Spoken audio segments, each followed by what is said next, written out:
Education innovation cell, institutions innovation council, Banaras Hindu university. सभी को एक बार बताना चाहता हूं कि ये एक फोरम है जो मिनिस्ट्री ऑफ एजुकेशन ने AICTE के all India council for technical education के सहयोग से 2018 में शुरू किया था। और उसके तहत उन्होंने अपने यहाँ एक इनोवेशन सेल बनाया और उस इनोवेशन सेल ने देश भर में इनोवेशन की एक्टिविटीज को बहुत ज्यादा अच्छा करने के लिए और अच्छे हायर एजुकेशन इंस्टीट्यूट में जो बच्चे पढ़ते हैं उन तक ज्यादा सुगमता से पहुंचाने के लिए, इस बात को मोटिवेट करने के लिए भारत सरकार की इस स्कीम को और इस योजना को बढ़ाने के लिए उन्होंने एक इंस्टीट्यूशन इनोवेशन काउंसिल बनाई और पिछले 3 साल से काशी हिंदू विश्वविद्यालय काम कर रहा है। पहले साल हमारी स्टार रेटिंग 3 थी, हमारा टॉप परफॉर्मेंस। लास्ट और जो उसके बाद था वो 5 स्टार परफॉर्मेंस था और लास्ट ईयर हमारा 4 स्टार परफॉर्मेंस था। ये 4 स्टार भी मैक्सिमम परफॉर्मेंस है क्योंकि कोविड के कारण उन्होंने इस साल स्टार परफॉर्मेंस 4 रखी थी। तो इस पूरे को बताने का ये मकसद है कि एक बड़ा इंपॉर्टेंट ये फोरम है। इस फोरम के थ्रू हम innovation, entrepreneurship, incubation, startup, IPR, इन बहुत सारी एक्टिविटीज के ऊपर बातचीत करते हैं, मोटिवेट करते हैं, डिमॉन्स्ट्रेशन देते हैं, फील्ड विजिट कराते हैं और सबको ये बताने और समझाने का प्रयास करते हैं कि भाई अगर आप इस तरीके से इन बातों को सोचेंगे तो जो सक्सेसफुल इनोवेटर्स हमारे बीच में आ रहे हैं, अपनी बातें कह रहे हैं, चाहे वो ग्रास रूट लेवल का हो, चाहे वो मॉडर्न टेक्नोलॉजी से रिलेटेड हो, इन सब से आपको और आपके कैरियर को बहुत ज्यादा फायदा मिलेगा। तो आज हमारे बीच में मैं स्वागत करता हूं श्री सत्य प्रकाश दुबे जी का। नमस्कार दुबे जी। इनसे लगभग 5 साल से ज्यादा हो गया हमारी मुलाकात है और हम लोग दोबारा ऐसे जुड़ चुके हैं और ये बहुत ही अच्छे ग्रास रूट लेवल के बड़े मेहनती और बड़े सफल कह सकते हैं कि इनोवेटर रहे हैं और है अभी बहुत अच्छा अच्छा काम कर रहे हैं। आज ये मोटिवेशनल सेशन है, ये अपनी सक्सेस स्टोरीज को हमसे आपसे डिस्कस करेंगे और कुछ प्रोडक्ट वगैरह आपके पास होगा तो वो दिखा के बताएंगे कि कैसे ग्रास रूट लेवल पे गोरखपुर में इस्टेब्लिश होने के बाद ये किस किस तरीके के काम कर रहे हैं और उसके बाद इनको कम से कम स्पेस सॉरी उत्तर प्रदेश सरकार की ओर से बहुत सारा प्रोत्साहन मिल रहा है। हम लोग भी इनको समय समय पे इसी तरीके से प्रोत्साहित करते रहते हैं, सपोर्ट करते रहते हैं और ये बहुत ही इजीली एक्सेसिबल है। तो मैं पार्टिसिपेंट से ये चाहूंगा भी जब उनका मन करे तो वो सारे लोग इन सारी चीजों को ध्यान से देखें, सुने और इनसे बातें भी करें। और मैं चाहूंगा कि मैक्सिमम लोग अगर अपना वीडियो ऑन करके रखेंगे तो बातचीत करते समय थोड़ी आसानी रहती है।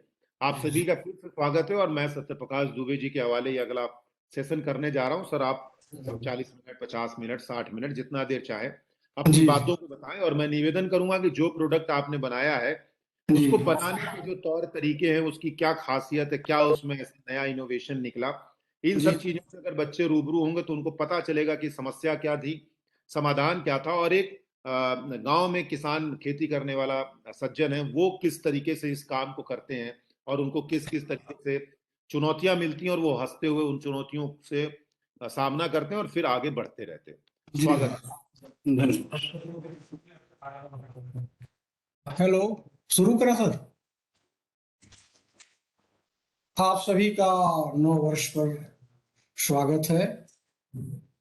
मैं सत्य प्रकाश दुबे, गोरखपुर,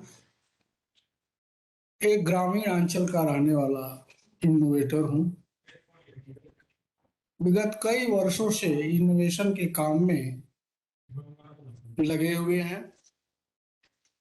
ये प्रेरणा हमको कहाँ से मिली, इसकी हम चर्चा करने से पहले बाबा विश्वनाथ जी का आशीर्वाद ले लें। मां अन्नपूर्णा बगल में है। मेरा 3-3.5 साल मां अन्नपूर्णा के मंदिर में ही बीता है। ऊपर हम लोग रहते थे। यूपी कॉलेज से BSc वहीं से किया, वहां से भी ऑफर आया है मोटिवेशनल लेक्चर का। तो बाबा विश्वनाथ की बड़ी कृपा रही है। मां अन्नपूर्णा जैसे हमको ऊर्जा मिलती है, हर चीज को, इंजन को मिलता है डीजल से, किसी को पेट्रोल से मिलता है, किसी को बैटरी से मिलता है, लेकिन मनुष्य बिरादरी को, मनुष्य जात को जिससे ऊर्जा मिलती है वो है अन्न। अन्नपूर्णा माता जिसको हम कहते हैं, ज्यादातर काम हमारे उसी से रिलेटेड हैं। आइए हम शुरू करते हैं। ये विचार हमारे मन में कैसे आया कि हम इनोवेटिव हों और इस इनोवेशन को व्यापार में कैसे कन्वर्ट करें। कि कोई भी इनोवेशन अगर व्यापार में कन्वर्ट तब्दील नहीं होगा तो फिर उस इनोवेशन का कोई मतलब नहीं है। किसानी के काम में बहुत से चैलेंजेस आते हैं, आते रहेंगे, इनोवेशन होता रहेगा। थोड़ी सी चर्चा कोविड-19 की करना चाहते हैं। जब विगत वर्षों में देश इस बहुत बड़ी महामारी से पूरा विश्व जूझ रहा था, जो हमारे मजदूर वर्ग थे, जो प्रवासी मजदूर थे, ये ऐसे भगदड़ मच गई कि महानगरों से पलायन होने को चला। लोगों ने अपने घर से इन मजदूरों को जबरदस्ती निकाल दिया और ये बेचारे प्रवासी मजदूर एन केन प्राक्रेण अपने मुकाम पर आए, गांव पर आए, घर पर आए। तो देखा ये गया कि जो ये नॉर्थ इंडिया का बेल्ट है, जिसको हम यूं कहें कि केवल लेबर सप्लायर बेल्ट है, ट्रेनों में जगह नहीं, बस के ऊपर बस आदमी पैदल आ रहे हैं। ये कोविड के बाद ये जो दृश्य आया, ऐसे आया जैसे मानवता तार तार हो रही है। इतनी बड़ी बेरोजगारी कोविड के बाद, हालांकि देश संभला उसके बाद, आदरणीय प्रधानमंत्री जी की कृपा से सारे प्रयास हुए, अर्थव्यवस्था पटरी पर आई। लेकिन जिन लोगों ने उस दृश्य को देखा होगा तो ये पूरा देश अनुभव किया कि कहीं न कहीं जो पलायन है उनको रोजगार चाहिए, रोजी रोटी अपने जिले के इर्द गिर्द या अपने गांव में मिले। तो ये पलायन इस तरह से जो हुआ नहीं होगा। बाद में लेबरों की प्रॉब्लम आई और उत्तरोत्तर आती गई। हमको जो ये प्रेरणा मिली इनोवेशन की, थोड़ा सा प्रायर आर्ट में आपको ले चलते हैं। प्राय अपने लेक्चर में इस बात का जिक्र हम जरूर करते हैं कि जब हमारे यहाँ हीरो होंडा आई 88-89 में, तो उसके हर पार्ट पर made in Japan, made in Japan, made in Japan लिखा रहता था। क्योंकि उसका एवरेज बहुत अच्छा था, 70 के आसपास जाती थी 1 लीटर में। बाकी गाड़ियां एवरेज बहुत कम था, कॉस्टली थी। तो सारी गाड़ियां धीरे धीरे विदा हो गई। Hero Honda company Japan India के पूरे मार्केट में हावी हो गई। एक छोटा सा देश अपने इनोवेशन के बल पर भारत की अर्थव्यवस्था को बाइक के क्षेत्र में लगभग ध्वस्त कर दिया। ये इनोवेशन है। हमने प्रेरणा वहीं से लिया कि हमारे पास एक होंडा थी, उसको जब, क्योंकि होंडा तो कंपनी जापान की, हीरो साइकिल बनाने वाली कंपनी इंडिया की, थ्रू कोलैबोरेशन वो इंडिया में आया। उसने टाटा से कोलैबोरेशन नहीं किया, महिंद्रा बड़ी बड़ी कंपनियों से नहीं किया। क्या पॉलिसी है विदेशियों की, देखिए इनोवेशन की, अपनी टेक्नोलॉजी को वो ट्रांसफर नहीं करना चाहते हैं। साइकिल बनाने वाली कंपनी को पकड़ा, आइसर, महिंद्रा, टाटा, बड़ी बड़ी कंपनियां जो हैं हमारी ऑटो की, उनको नहीं पकड़ा। पकड़ा एक साइकिल बनाने वालों की। क्या कूटनीति है, क्या राजनीति है। बड़े लोग कमजोर आदमी पकड़ते हैं, ये सीखने को मिला।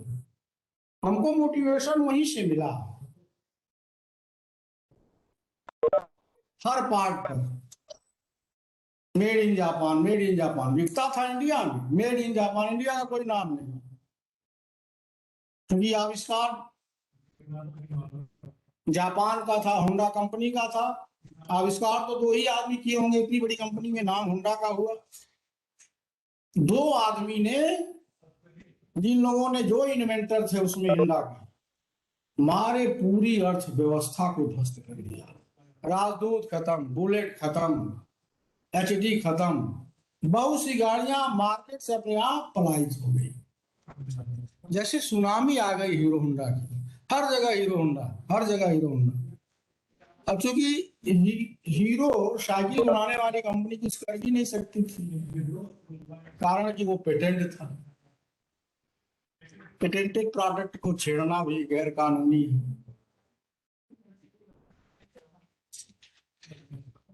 90 के दशक आते आते जो पेटेंट के कुछ अंतर्राष्ट्रीय नियम कानून हैं, जब पेटेंट डिस्क्लोज हो गया तो वो प्रोडक्ट पब्लिक डोमेन में चला गया, टूट गया। तो हीरो अलग हो गया, होंडा अलग हो गया, लेकिन श्रेय उस होंडा कंपनी को जाता है। ऐसे ही जब हम खेतों में आए, वैसे तो बहुत दिनों से जुड़ा हूं फार्मिंग के फील्ड में, तो लेबर प्रॉब्लम आई। तो हमने एक मशीन बनाया, उसका नाम है मल्टीपर्पज ड्रम सीडर। एक आदमी ही करीब करीब 5-6 एकड़ धान, गेहूं या सरसों की बुआई बड़े आराम से कर सकता है, और उसमें बहुत सी फसलें, बीजों को बोया जा सकता है। इस तरह से उसको ध्यान में रख करके हमने बनाया। उसमें इनोवेटिव आइडिया ये थी कि वो चूंकि लोहे का था, आयरन का था, उसमें और भी अटैचमेंट हैं, जैसे उसमें से निराई कर लेना, आदमी की फिर जरूरत नहीं। खेतों में जो वर्क है, आदमी के ऊपर निर्भरता ही प्रोडक्शन को प्रभावित कर रही है। समय से आदमी का न मिलना, या समय से आदमी मिले तो फिर काम न होना, तब तक फसलों को नुकसान हो जाना, समय ज्यादा क्रॉस कर जाना। इसलिए हमने इस मल्टीपर्पज कंसीडर को बनाया कि आदमी लेबर के ऊपर जो आत्मनिर्भरता है वो कम हो। और हुआ भी यही, जो आज हम 40-45 वर्ष पहले जिन बीजों को खेत में फ्री हैंड बोते थे, उस समय कोई साधन नहीं हुआ करते थे, मैं पुनः उस परंपरा को उस मशीन के द्वारा स्थापित किया। वो नकल हमारे गांव के बहुत से लोगों ने किया, अगल बगल के लोगों ने भी किया, कि रोपाई की जो परंपरा है वो कास्टली है, खेत की मिट्टी टाइट हो जा रही है, कड़ी हो जा रही है, उत्पादन प्रभावित हो रहा है, उर्वरा शक्ति कमजोर हो रही है खेत की, इसलिए उसमें डायरेक्ट सीडिंग की जाए, पलेवा न लगाया जाए। इसीलिए उस मशीन को हमने बनाया। ये हमने सीखा एग्रीकल्चर डिपार्टमेंट से। मेला लगा था तो उसमें गया, मैं देखा, तो इसी पर जो विशेषज्ञ थे एग्रीकल्चर की, वो इसी बात पर जोर दे रहे थे कि हमारी जो फार्मिंग है जो एडाप्ट हो गई है, खास करके राइस में, उसको हटाया जाए। तो उसका एक और केवल एक ही विकल्प था कि हम अपनी पुराने पुराने ट्रेडिशन में लौटे हैं। तो पुराने ट्रेडिशन में फ्री हैंड सोइंग करते थे, उसको हमने उस मशीन के माध्यम से ब्रेक लगाया। नहीं, फ्री हैंड नहीं करेंगे, लाइन टू लाइन सोइंग करेंगे, 20 की 20 दूरी जो है रिकमेंडेड होगी, जो वैज्ञानिक ने कहा है। तो ऐसा हमने उसको बनाया स्वयं, और बनाया तो आदरणीय मुख्यमंत्री जी ने इस पर हमको पुरस्कार दिया इनोवेटिव फार्मिंग टेक्निक में। और उस मशीन से परंपरागत रूप से तो धान बोते थे, बट मैंने गेहूं बो दिया। ये अपने आप में बहुत बड़ा चैलेंजिंग था, बहुत बड़ा रिस्क था। यही इनोवेटिव आइडिया थे उसमें कि उस मशीन से तो धान बोते हैं, आपने गेहूं क्यों बो दिया? हमने सर रिस्क लिया। इनोवेटर हमेशा रिस्क लेते हैं। जब तक हम रिस्क नहीं लेंगे तब तक काम नहीं हो पाएगा। तो गेहूं को 30% हमारा गेहूं का बीज बच गया और उत्पादन 1.5 हो गया। तो आदरणीय मुख्यमंत्री जी ने पूछा हमसे, हमने कहा कि सर ऐसी ऐसी बात है, इसमें बीज बचा, उत्पादन 1.5 हो गया, बीज भी और जो उपज हुई दाने भी अच्छे हुए। तो उन्होंने हमको प्रशस्ति पत्र इनोवेटिव फार्मिंग टेक्निक में दिया और कहा कि ऐसे किसानों की ही जरूरत है इस देश में। बिना इनोवेशन के फार्मिंग संभव नहीं है। केवल लेबर के बल पर अगर हम खेती करें तो गांव से लेबर का पलायन हो रहा है, एक जिसे हम प्रवासी मजदूर आज कह रहे हैं। तो ये समस्या खड़ी हो रही है। अभी निराई में समस्या आ रही है, तो निराई में हमने निराई करने की एक मशीन बनाई है कि हम निराई करें तो आदमी के ऊपर जो निर्भरता है वो कम हो जाएगी, हमारा इन टाइम वर्क हो जाएगा, समय से फार्मिंग हो जाएगी। तो जब पुरस्कार दिया तो हम भी बहुत खुश हुए और आदरणीय मुख्यमंत्री जी ने मंच से कहा, क्योंकि उन्हीं के जिले के हैं, तो सराहना बहुत दिया उन्होंने। दूसरा, ये तो ड्रम सीडर हो गया मल्टीपर्पज। दूसरा हमारा इनोवेशन है कैलिब्रेशन मशीन की। ये एग्रीकल्चर से जुटा भी है और नहीं भी जुटा, दोनों रीजन है, क्योंकि जब हम ट्रैक्टर बनाएंगे तो ये किसानी से जुड़ जाएगा, फार्मिंग से। अभी बहरहाल जो ये कैलिब्रेशन मशीन है हमको चैलेंजिंग क्यों आई, इस पर थोड़ी सी चर्चा कर लें कि हमको इस मशीन की बनाने की आवश्यकता क्यों पड़ी। गोरखपुर में मैं एक छोटा स्पेयर पार्ट की दुकान चलाता हूं। वो कंपनी है, कंपनी ने हमको ऑथराइज किया हुआ है सर्विस सेंटर चलाने के लिए, डीजल जनरेटिंग सेट का। तो हम लोग तो नहीं जाने, बाद में पता चला जो इंजन इसमें आ रहा है वो चाइनीज इंजन है। बाद में वो जब 2-4 साल और गुजर गया तो ये लगा कि इसका पार्ट नहीं मिल रहा, या पार्ट चाइना कॉस्टली दे रहा है। तो कस्टमर नाराज हो जाता था, ये कौन सा आपने दे दिया, क्योंकि हम तो दिए नहीं, हम तो एक सर्विस प्रोवाइडर थे। उलझ जाते थे, ऐसे उलझते थे। एक सामान ऐसा था वो 40-50 हजार का था, जिसको हम फ्यूल इंजेक्शन पंप कहते हैं। वो कैलिब्रेट नहीं होता था या बड़ी मुश्किल से बनता था। तो मैंने उसको कैलिब्रेट करने के लिए अपनी एक मशीन बनाई, फैन।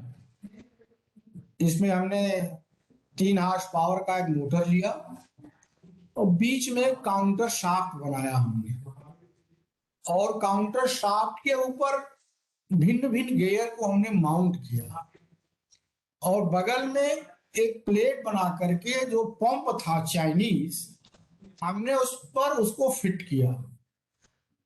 कैलिब्रेशन का मतलब यह है जो हमारा फ्यूल इंजेक्शन पंप है, भिन्न भिन्न आरपीएम पर जो फ्यूल है, क्वांटिटी है डीजल की, वो निश्चित होती है। 1500 आरपीएम पर जो फ्यूल है वो फिक्स है कि हमारा 22 ml होगा, 25 ml होगा।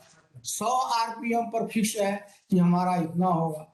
आरपीएम पर चलाने के लिए हमने काउंटर शाफ्ट का हमने इनोवेशन किया। ये अपने आप में बहुत बड़ी बात थी कि वेरियस आरपीएम पर चलाने के लिए पंप को कैसे हम डिजाइन करें। तो गियर हमने बनवाया, जिन टीथों की आवश्यकता थी उन टीथों, नंबर 8 टीथ को 4-5 गियर हैं उसमें। 2 गियर हमने फ्यूल इंजेक्शन पंप के ऊपर माउंट किया। उसके बाद कैलिब्रेशन करना उस चाइनीज पंप को शुरू किया। शुरू करने के बाद जब वो सर्विस करने योग्य होता था पंप, या खराब हो जाता था जनरेटर सेट का, तो फिर उस पर हम लोग लगा करके फिट करके उस डीजी सेट को पुनः रिपेयर करके चलाते थे। चलता था, कोई दिक्कत नहीं। बाद में 4 साल 5 साल के बाद दूसरी दिक्कत खड़ी हो गई। दूसरी दिक्कत ये खड़ी हुई कि चाइना ने वो पंप देना ही बंद कर दिया। तब 50-60 हजार का सामान अब डीजल इंजन में नहीं लगेगा तो 10 लाख या 5 लाख या 20 लाख का हमारा जो जनरेटर है वो खराब होने लगा। खराब हुआ तो हम लोग एक अलग तरह की समस्या से जूझने लगे। पब्लिक अलग, कस्टमर अलग नाराज, कंपनी कुछ कर ही नहीं सकती थी, तनातनी चल रही थी, ये तो आप सब लोग जानते ही हैं। उसके बीच में हमने कहा, हमने सोचा अब क्यों ना उस पंप को का ही विकल्प ढूंढा जाए, पंप को ही रिप्लेस कर दिया जाए। पंप रिप्लेस, जो ये समस्या आई पंप की, चाइना ने पंप देना ही बंद कर दिया। जैसे आप भी देख रहे हैं वो चिप्स नहीं दे रहा है। चिप्स न देने से हमारो ऑटो कारें महंगी हो गई 15-20%। ऑटो सेक्टर की कारें बिकना लगभग 20-25% कम हो गई। ये चैलेंजिंग है हमारे लिए कि कोई देश हमको सामान न दे, पार्ट न दे। यहीं से इनोवेटिव आइडिया आती है। तो हमने तय किया कि हमारा जो भारतीय इंडियन फ्यूल इंजेक्शन पंप है, क्यों न इस चाइना वाले इंजन में लगाया जाए। उन्होंने प्रयास किया। प्रयास करने के बाद एक कबाड़ से हमने फ्यूल इंजेक्शन पंप लिया। नया लेते तो 40-50 हजार लगाना पड़ता, इसलिए इतना बड़ा रिस्क नहीं लिया। कबाड़ से हमको फ्यूल इंजेक्शन पंप, उसको हमने रिपेयर किया। रिपेयर करने के बाद चाइना वाले पंप को हटा दिया। अब एक पार्ट को हटाना, वो भी विदेशी कंपनी, और हम इंडियन फ्यूल इंजेक्शन पंप उसमें लगा रहे हैं, अपने आप में बहुत बड़ा चैलेंज था। एक तरह से हमने चाइना को ही चैलेंज कर दिया कि आप हमको फ्यूल इंजेक्शन पंप नहीं देंगे तो हम फर्स्ट टाइम बना लेंगे। कंपनी ने भी कहा कि क्या कर रहे हैं आप, होंगे सर क्या कर रहे हैं, हमारे ऊपर तो कस्टमर चढ़ गया है। तो कहा ठीक है बनाइए। कैसे चलेगा, उसमें तो अलग अलग पैरामीटर है उसके। हमने कहा कोई बात नहीं, हम अपना दिमाग लगाएंगे, प्रयास करेंगे। अब चाइना से कंपनी से क्या बात हुई मुझे नहीं मालूम। हो सकता है कि उनको नॉलेज लगा हो कि ये तो लग रहा है कि इंडिया वाले, इंडिया के लोग ही इनोवेटिव हो गए हमारे पार्ट में। तो सर 1-1.5 महीने के प्रयास के बाद, मुश्किल के बाद, चाइना के इंजन में मैंने भारतीय पंप लगाया। और जब लगाया वो चाइनीज इंजन चला डीजल जनरेटिंग सेट पर। There is no problem, all the parameter of engine are constant. जितने पैरामीटर थे, प्रेशर, टेम्परेचर, वाइब्रेशन, स्मोक, ये सारे के सारे कांस्टेंट हो गए। जैसे प्रायर आर्ट का था वैसे ही सेम था। अब इंडिया, अब ये इनोवेटर एक चैलेंज कर दिया, कंपनी को बोल दिया साहब आप नहीं देंगे, नहीं मंगा पा रहे हैं तो हमारा कस्टमर तो हमारा है, हम तो उससे जुटे हुए हैं, वही हमारी रोजी रोटी है। उसके बाद जब वो इंजन चलने लगा, 1.5-2 महीना 3 महीने चलने लगा, तो कंपनी ने पूछा क्या हुआ। हमने कहा सर चल रहा है फर्स्ट क्लास, कोई प्रॉब्लम नहीं है। तो कहा जितने इंडिया में हमारे डंप पड़े हैं उसमें समय क्यों ना लगा दिया जाए। हमने कहा बहुत अच्छी बात है सर। तो हमने कंपनी को कोऑपरेट किया, डीलरों को, जो दूसरे डीलर थे उनको भी कोऑपरेट किया और बताया ऐसे ऐसे करिए, इंडियन बास का लीजिए पंप। वो बास का तो आपका इंडियन है, सारे स्पेयर पार्ट मिल जाएंगे। और ऐसे करिए, थोड़ा सा इंजन के अंदर जो तब्दीली करनी है उसको आप कर लीजिए। वो मैंने फोटो से भेज दिया और बहुत से कस्टमरों का इस तरह से भला हुआ। 5 लाख 7 लाख 10 लाख का जो कबाड़ में जा रहे थे उनको जाने से बचाया गया और सीधे चाइना को चैलेंज कर दिया गया, आप नहीं देंगे तो।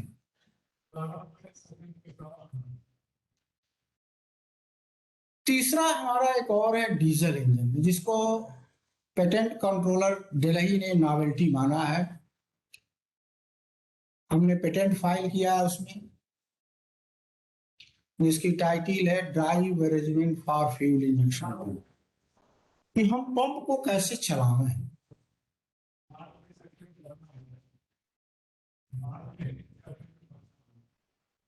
कारण क्या है कि जो डीजल इंजन है जितने चलते हैं जनरेटिंग सेट पर, इंटरनली उसमें 4 गियर है, और जिस जिस इंजन पर हमने इनोवेशन किया उसमें 2 ही गियर था।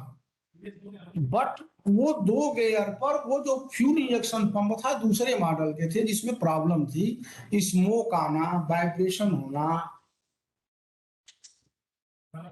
थर्मल इफिशियंसी सिलेंडरों का बराबर न होना, फ्यूल कंजम्पशन एक्सेस होना, ये सारे ड्रॉबैक थे उसमें। तो मैंने उस पंप को हटा दिया, फिर एलाइन वाला एक पंप लेकर के उसमें लगाया। काफी प्रयास के बाद ये एलाइन पंप जो उसमें लगा, उस प्रायर 8 वाले इंजन में जो ही लगाया गया, और लगाना इतना आसान नहीं था, क्योंकि हम टेक्नोलॉजी डिस्टर्ब कर रहे हैं, टेक्नोलॉजी चेंज कर रहे हैं, कि एक फंक्शन को दूसरे फंक्शन में चेंज कर रहे हैं। डिफिकल्ट वर्क था, और यही इनोवेटिव वर्क था, कि उसको हटा करके इसको लगा रहे हैं दूसरे फ्यूल इंजेक्शन को। तो फिट करने के बाद हमने देखा जितनी भी कमियां थी प्रायर आर्ट में, स्मोक का ज्यादा होना, वाइब्रेशन होना, फ्यूल कंजम्पशन ज्यादा होना, ये सब कमियां दूर हो गई। तो हमने पेटेंट फाइल कर दिया। इसको हम ले गए थे तारामंडल, जब यहाँ सारे इनोवेटिव लोगों को बुलाया गया, सीएसटी में, काउंसिल एंड साइंस टेक्नोलॉजी क्षेत्रीय यहाँ तारामंडल में है, तो जितने इनोवेटर थे सारे लोगों को बुलाया गया। कई जिले के लोग आए, मैं भी अपना लेकर के गया था वहाँ, डीजल इंजन जनरेटिंग सेट। तो मालविया यूनिवर्सिटी के मैकेनिकल के हेड और डिपार्टमेंट के लोग भी रहे, सिविल के भी लोग रहे। तो उन्होंने एग्जामिन किया, कहा है तो आपने आविष्कार कर दिया है, एडवाइस किया हमको आप पेटेंट फाइल कर दीजिए, नहीं तो कोई नकल कर लेगा। और उसके बाद मैं तुरंत वहां से उसको पुरस्कार भी वहां से मिला, हमको नगद पुरस्कार मिला, प्रशस्ति पत्र भी मिला सीएसटी से, काउंसिल एंड साइंस टेक्नोलॉजी से। करीब करीब 15-20 जिले के लोग थे। मालविया टेक्निकल यूनिवर्सिटी ने अपने स्तर से अपने यहाँ ही बुलाया, कहा सर हम बहुत वो नहीं है उतना, एमटेक बीटेक नहीं है उतना। कहा कोई बात नहीं, आइए हमारे यहाँ, हम इनोवेटरों की जरूरत है, आपसे एडवाइस लेंगे। उन लोगों ने भी बुलाया, गए। लेकिन जब उनका एक कहना ये था कि इसको आप पेटेंट फाइल करिए पहले, तो हो गया मेरे ख्याल से 4 साल हो गया, पेटेंट फाइलिंग कर दिया मैंने। तो 2.5-3 साल के बाद आया मेरे पास फर्स्ट एग्जामिन रिपोर्ट, जिसमें ये माना गया कि इसमें नॉवेल्टी है, ये पेटेंटेबल है। तो मुझे बहुत खुशी हुई। वो लास्ट प्रक्रिया में चल रहा है पेटेंट, 3-4 महीना में वो निर्णय आ जाएगा। थोड़ा पेटेंट लिंगर प्रोसेस है, टाइम टेकिंग प्रोसेस है। तो हमारा जो मन था इनोवेशन के प्रति और फूल के गदगद हो गए। धीरे धीरे ये नॉलेज हमारा बढ़ता गया, इनोवेशन एक्चुअल हमको क्यों करना चाहिए। अब देखिए हमारा व्यापार भी ऐसे बचा, नहीं तो हमारी जो एंटरप्रेन्योरशिप थी वो खत्म हो जाती। ये बहुत बड़ा चैलेंज था। चाइना चाइना ने एक तरह से चैलेंजिंग कर दिया। अभी वो कारों में सीन नहीं, मैं पेपरों के माध्यम से पढ़ता हूँ, वो चिप्स देना बंद कर दिया है। तो हमारी 15-20% सेलिंग कम हो गई है ऑटो लाइन सेक्टर कारों की। हम ऐसे देशों के चैलेंज को स्वीकार करना चाहिए। अब नहीं दे रहे तो हम करेंगे। जब हमने पेटेंट फाइल किया तो 2 देश हमारे विरोध कर रहे थे, एक जापान, एक अमेरिका, उस पेटेंट फाइल में। जापान की कंपनी सुजुकी, होंडा के जो होंडा है, सुजुकी है वो बनाने वाली, कहीं नहीं हमारा आपने नकल किया है। डेल्फी कंपनी अमेरिका, यूएसए, वो भी कर रहे थे, कड़ी एग्जामिन हुई उसमें। बाद में पेटेंट कंट्रोलर ने कहा नहीं, इसमें नॉवेल्टी है, आप विरोध करें या न करें, हम इसमें नॉवेल्टी देते हैं, क्योंकि आपसे बिल्कुल टैली नहीं है इसमें। तो विरोध के बाद उसमें नॉवेल्टी मिली। यही नॉवेल्टी मिली, मुझे बहुत खुशी हुई,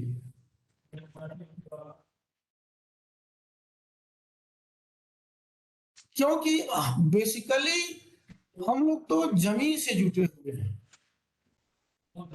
इनोवेशन तो तभी संभव है जब उस प्रोडक्ट पर आप काम करें और उस प्रोडक्ट के कमियों को जानें। ऐसे डीजल इंजन जो हमने आविष्कार किया है, इनोवेशन किया है, कमी क्या थी? प्रायर आर्ट में स्मोक ज्यादा होना, फ्यूल कंजम्पशन ज्यादा होना, वाइब्रेशन ज्यादा होना, और जो हमने उसका तरीका बदल दिया कंफ्यूजन पंप चलाने का, तो वो इंजन जिंदा हो गया। और रीजन क्या है? अब हम जब हम मैन्युफैक्चरिंग करेंगे तो सपोज दैट 20 हॉर्स पावर का हमारा अपना इंजन दूसरे की तुलना में 30 से 35 हजार सस्ता होगा, तो दूसरी कंपनियां टिकेंगे ही नहीं। एंड इनोवेशन का एक्चुअल अर्थ यही है। और जब टिकेंगे नहीं तो हमारा हमारी उद्यमिता जो है, हमारा व्यापार जो है और अच्छा होगा। जैसा आपने हीरो होंडा का देखा था, होंडा का कितना पैसा ले गया 10-12 वर्षों में, हम कल्पना नहीं कर सकते। लेकिन हम भी इनोवेटरों की कुछ दुनिया ही अलग है। तो कहते हैं क्या होगा, बहुत मेहनत कर रहे हैं, फालतू पड़े हैं इसमें। जो कई हमारे सामने भी दिक्कत आई, क्या कर रहे हैं, कभी ऐसा हुआ ही नहीं। हमने कहा जो नहीं हुआ वही तो करना है, जो नहीं हुआ वो नहीं करना, जो हुआ है वो करेंगे। उसमें उसमें कोई रुचि नहीं है, क्योंकि तो हुआ ही, ऑलरेडी हुआ है। इंजन को रिपेयर करना, बनाना, ये कोई बड़ी बात थोड़ी है। तो एक साधारण सा आदमी, ग्रास रूट का लेवल का आदमी करता है इसको, हम जैसे लोग करते हैं। बट उसको और आगे कैसे ले जाए? किसी प्रोडक्ट में कोई खामी है, कोई दोष है, कोई डिफेक्ट है, तो इनोवेटिव तरीके से हम कैसे उसको दूर करें। लेकिन ध्यान रखें, इनोवेशन करने के बाद उस प्रोडक्ट को आप छोड़ ना दें। ऐसे बना देंगे 4, 10, 20, 25, तो जो पूंजीपति है वो नकल कर लेगा। बाद में तो फिर आप जहां चले थे वहीं आ जाएंगे। सतर्क रहिए, अवेयरनेस, कोई जाने ना। और यही इनोवेशन हो, ग्लोबल सर्च करके स्वयं कर लीजिए, गूगल पर सर्च करके, किसी और का तो नहीं है। अगर नहीं है तो पेटेंट फाइल कर दीजिए। पेटेंट फाइल के बाद कोई नकल नहीं कर सकता है, नकल करेगा तो दिक्कत आएगी। इसीलिए लोग डरते हैं, अगर पेटेंटेड प्रोडक्ट है तो उसका लोग नकल नहीं करते।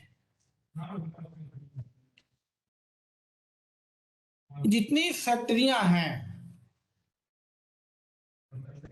कहीं की भी हो, चाहे वो आप बंगलोर से लें, चाहे दिल्ली से लें, किसी जगह लें, अगर उसमें इनोवेटिव प्रोडक्ट नहीं है तो बगल वाला खोलता है, दूसरी कंपनी लॉक आउट हो जाती है। कंपनियों को लॉक आउट होने का सबसे बड़ा रीजन यही है, इनोवेटिव प्रोडक्ट का नाम। कोई भी इनोवेटिव प्रोडक्ट पर अगर हम मार्केटिंग करेंगे, हम मैन्युफैक्चरिंग करेंगे, एमएसएमई खोलेंगे उद्यम के लिए, तो हम सिक्योर होंगे, सुरक्षित रहेंगे कि हमारा कोई नकल नहीं है। और नकल नहीं होगा तो मछली बाजार तो होगी नहीं, हमारा एक छत्र राज होगा, चाहे वो हिंदुस्तान हो चाहे विदेश हो। इनोवेशन के बाद फाइलिंग मस्ट है, नहीं तो मेरा आईपीआर आपका, इंटेलेक्चुअल प्रॉपर्टी आपकी, पता चला कि कमा खा दूसरा रहा है। इंटरप्रेन्योरशिप में इनोवेशन पेटेंट फाइलिंग मस्ट है।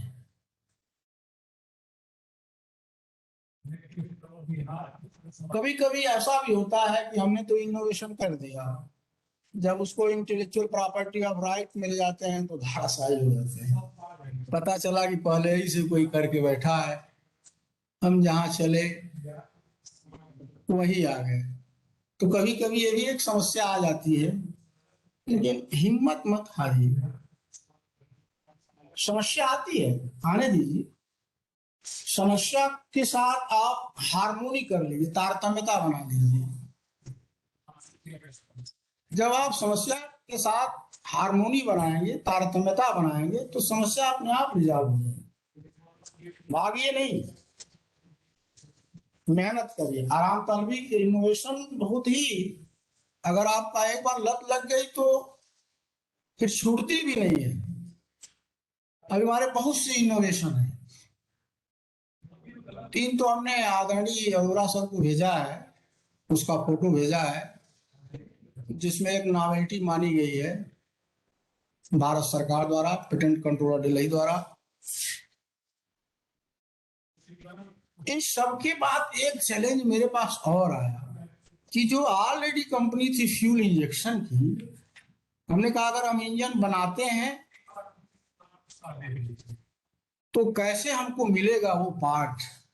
हमने पार्ट तो हमको मिल जाएंगे, लेकिन फ्यूल इंजेक्शन पंप नहीं मिलेगा। इसलिए नहीं मिलेगा कि डीलरों ने ये कहा कि जो बड़ी बड़ी कंपनियां हैं, टाटा है, महिंद्रा है, ये तो 1,000 मंगाती हैं एक हफ्ते में, आपको 2 तो आपको मिलेगा नहीं, तो आप इंजन बना के क्या करेंगे? आपका इंजन सक्सेस नहीं होगा। एक बहुत बड़ा चैलेंज दिया। हमने कहा नहीं मिलेगा सर, कोई बात नहीं, इस चैलेंज को हम स्वीकार करते हैं। इनोवेटर का पहला काम है चैलेंज को, कमियों को स्वीकार करना। ये हमने प्रेरणा लिया आदरणीय गैलीलियो जी से। 1500 कुछ में जब गैलीलियो ने कहा कि पृथ्वी घूमती है, एक साइंटिस्ट कह रहा है, इनोवेटर कह रहा है पृथ्वी घूमती है, दूसरे वैज्ञानिकों ने कहा है पागल है, हम तो यही के ही पढ़े हैं, कहाँ घूमेंगे। तो उस समय अब सोचिए, धर्म आधारित देश हुआ करते थे, मजहबी लोगों ने पकड़ करके उनको जेल में डाल दिया।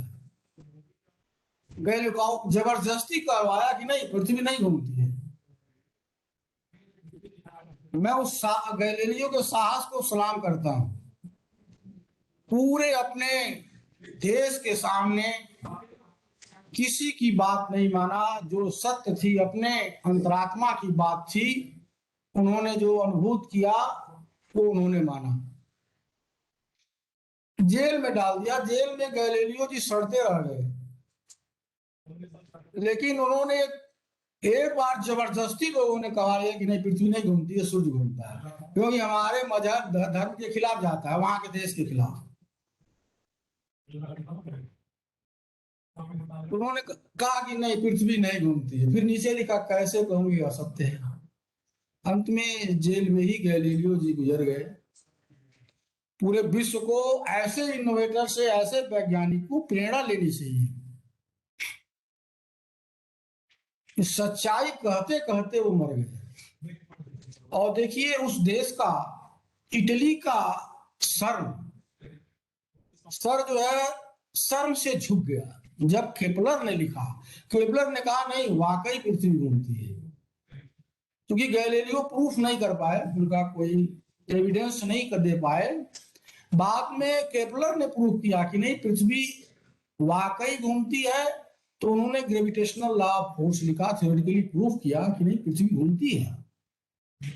तो हम इनोवेटरों के सामने बहुत बड़ा चैलेंज आता है।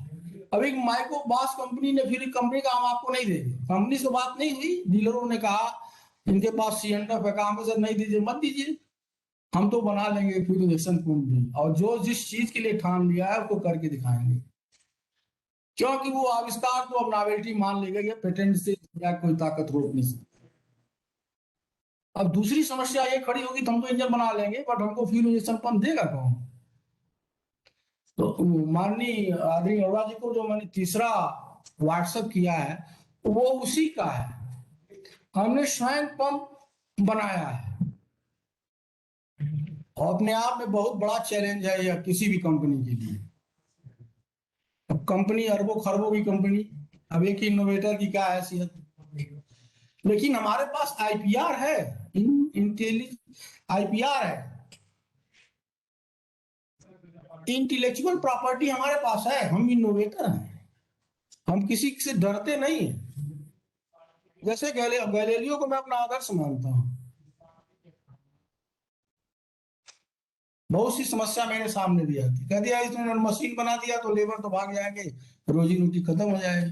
कहीं आपकी रोजी रोटी खत्म हो जाएगी तो मेरा तो फार्मिंग छूट जाएगी, किसानियां छूट जाएगी हमारी। जब अपना आप उपलब्ध नहीं रहेंगे तो हम क्या करेंगे?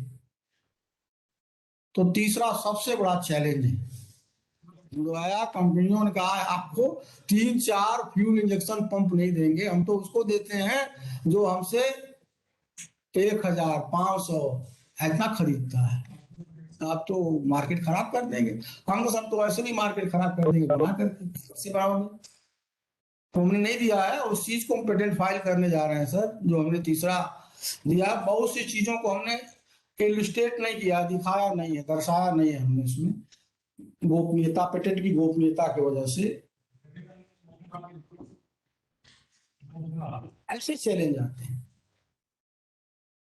और चैलेंज और भी चैलेंज आते हैं, मार्केट में इतनी कंपटीशन, गला काट स्पर्धा है। भारत जैसे इतना बड़ा देश, इतना बड़ा देश, हमारा इनोवेशन में 46 पोजीशन है, 46वां स्थान है हमारा, हमसे 44 देश आगे हैं।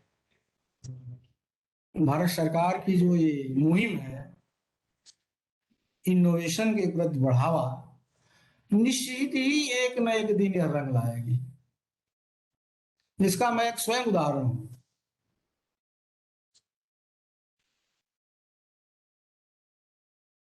अभी कभी कभी डिग्री कॉलेजों में जाता हूँ, यहाँ यूनिवर्सिटी में गया था, डीडीयू में बुलाया गया था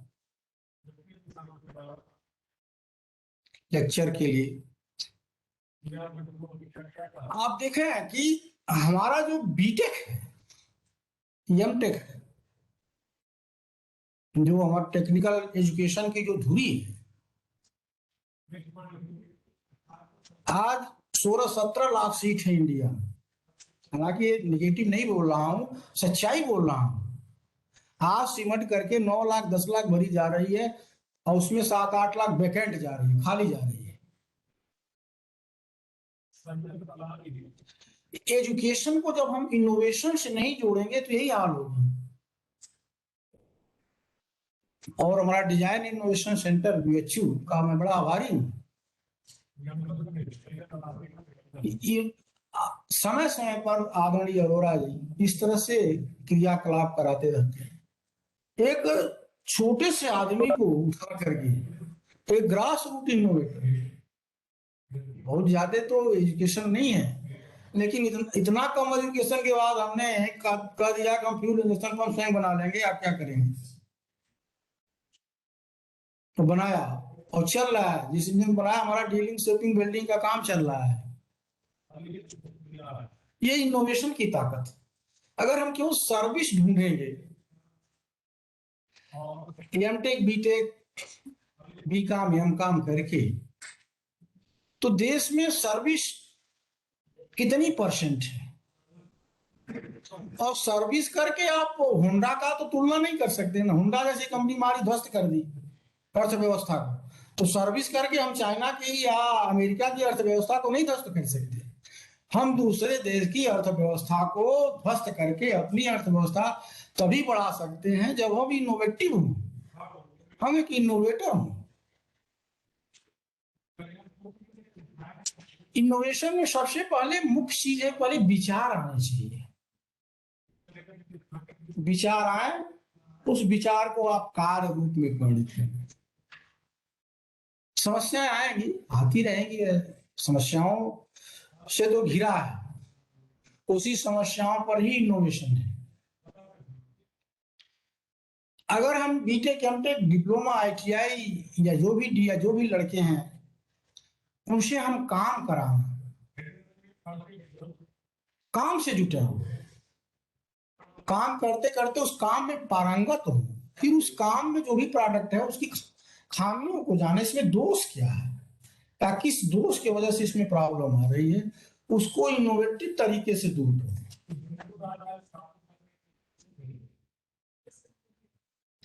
और दूर करें, फिर आप भाई दूर आप कर रहे हैं तो बिजनेस आप करें।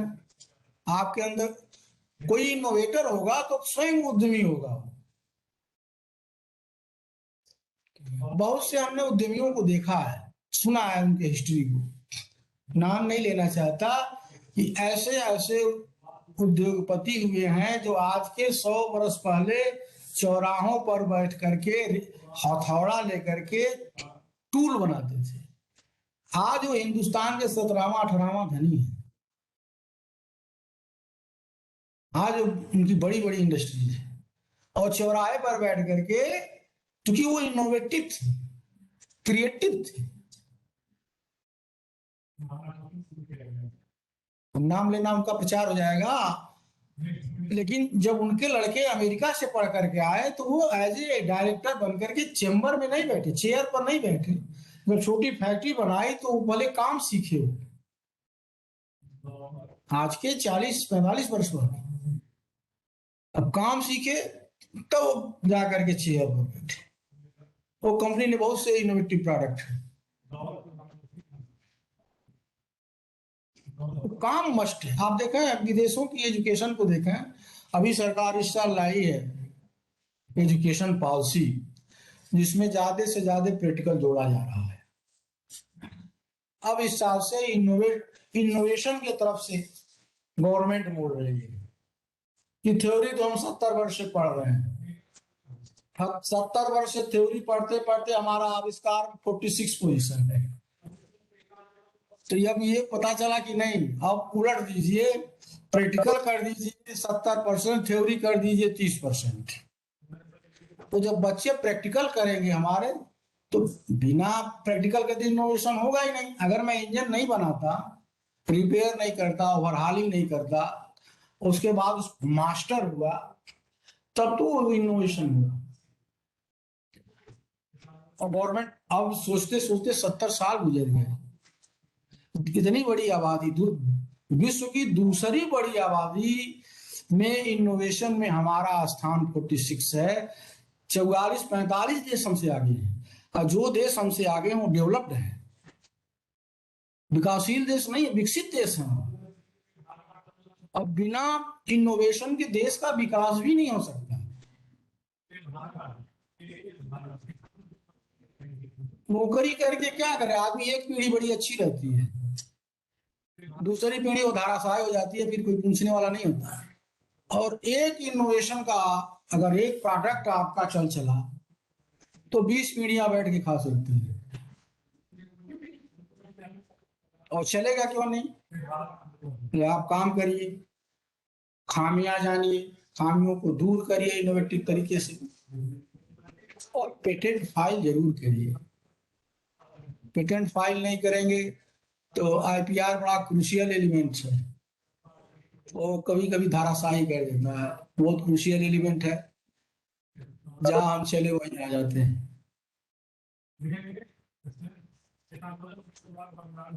सर्विस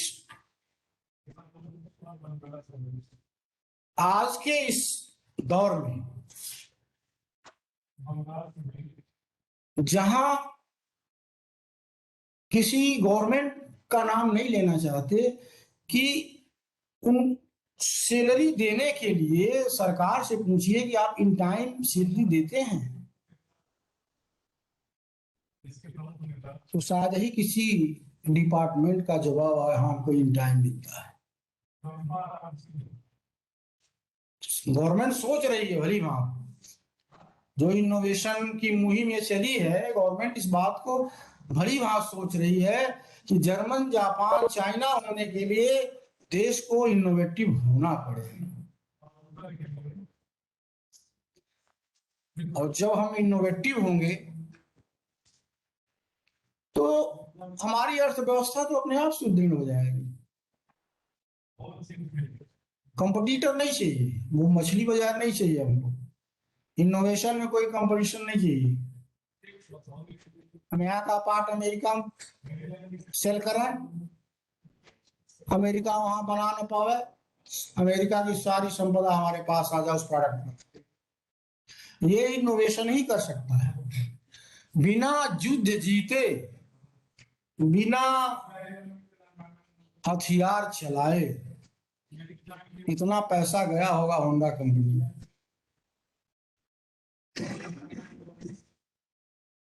हम आप कल्पना नहीं कर सकते हैं 10 साल 15 साल में हीरो होंडा जो यहाँ बिकी, और होंडा कंपनी जापान जितना यहाँ से पैसा ले गई। वो अब हमारे पेटेंट को सबसे पहले अप्रोच करने वाली कंपनी होंडा है। तो कह रहे थे हमारा कार तो पहले से आता स्विफ्ट डिजायर। हमने जवाब में लिखा सर ये इनका फ्यूल इंजेक्शन पंप हेड पर लगा है, हमारा तो बहुत नीचे है, क्रेन के पास है, और इनके लिए चेन स्प्रॉकेट या 2 गियर और एक्स्ट्रा इनमें बढ़ेगा। जापान की कंपनी होंडा, हमारे में नहीं है। तो कंपनियां ये भी देखती हैं कि पेटेंट फाइल, पेटेंट क्या क्या हो रहा है, कौन सा इनोवेशन हो रहा है, इतनी पैनी नजर रखती हैं, ब्रेक करना चाहती हैं, और इसी ब्रेक को आपको तोड़ना है, और एक इनोवेटर ही तोड़ सकता है इसको। हम आज इनोवेटर ना होते तो मेरा व्यापार नहीं बचता। किसानी के काम में जो जो चैलेंजेस आए वो नहीं हो पाता। फार्मिंग छोड़ रहे हैं। हमने एक जाकर के गांव में जान फूका, नहीं इसको ऐसे करिए, कास्ट आपकी घटेगी, उत्पादन बढ़ेगा। तो धीरे धीरे समझ में आया, पहले तो लोग नहीं एक्सेप्ट किया, बाद में धीरे धीरे समझ में आ गया, और बहुत तेजी से इन सब चीजों में छलांग लगाया। क्योंकि मैं दिन रात सोचता रहता हूँ, ये काम ऐसे करूं तो ऐसे होगा, ऐसे करूं तो ऐसे होगा, स्वभावतः। और इनोवेटर में चिंतनशील भी होना चाहिए, मनन करना चाहिए कि हम इसको ऐसे करें तो ये होगा, वैसे करें तो ये होगा। जब बास की कंपनी ने कहा आपको हम पंप नहीं देंगे, तो हम तो सोचे कि हमारा आविष्कार ही बेकार हो जाएगा, नॉवेल्टी मिली है आज नहीं कल पेटेंट होना ही है, तो फिर हम केवल पार्ट जोड़ के क्या करेंगे जब वो पंप ही हमको नहीं देगा। तो तीसरा असर जो हमने आपको व्हाट्सएप किया है वो फ्यूल इंजेक्शन पंप है। और देखिए कितनी खासियत है उसमें, हमने हालो एक शाफ्ट लिया कबाड़ से, वो भी देखिए बहुत इकोनॉमिकल हम चले हैं, हमको मालूम है कैसे बनाना है कैसे बनाना। कोई ढलाई कंपनी खोलेंगे और लिंगर हो जाएगा जैसे उनका है। हमने एक हालो शाफ्ट लिया, हालो शाफ्ट लेकर के मशीनिंग कराई वर्कशॉप में, और उसके बाद 2 पंप अलग वाले लेकर के उस पर फिट किया है, चलाया बिल्कुल आराम से, कोई दिक्कत नहीं। एक विकल्प खड़ा कर दिया हमने।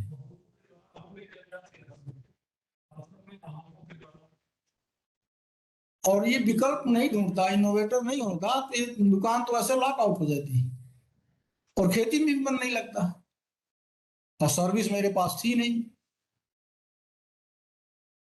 तो सर्विस नहीं थी, तो इसीलिए हम इस इनोवेटिव हो गए, काम से जुट गए कि नहीं हम अपनी नॉलेज को, अपनी प्रतिभा को वर्क में कन्वर्ट करेंगे। यही रीजन है I have the challenging working knowledge of digital. और बहुत से इनोवेशन अभी हमको करना है।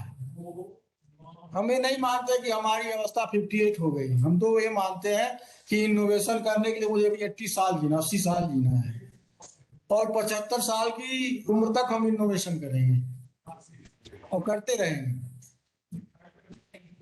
कि एक बार वो दिमाग अगर ओपन हो गया इनोवेटिव आइडिया की तरफ, तो फिर वो अपने आप ऑटोमेटिक चलता है। तमाम ऐसे वैज्ञानिक उदाहरण हैं जो आपको इतिहास में भी मिलेंगे और फिजिक्स में भी वही वैज्ञानिक है। दर्शन शास्त्र में वो वैज्ञानिक, और वैज्ञानिक मैथमेटिक्स में भी है।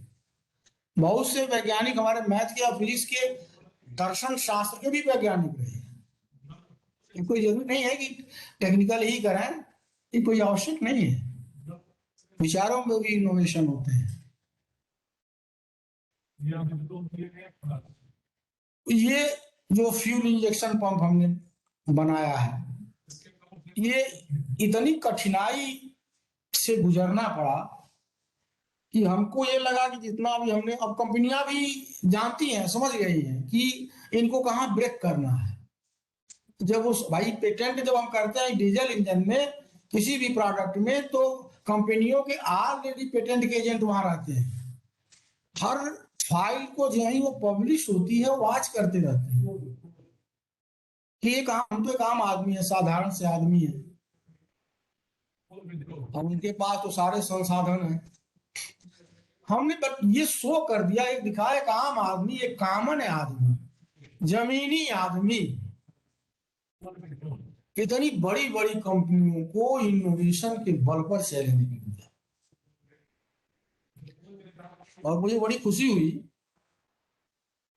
कि मेधा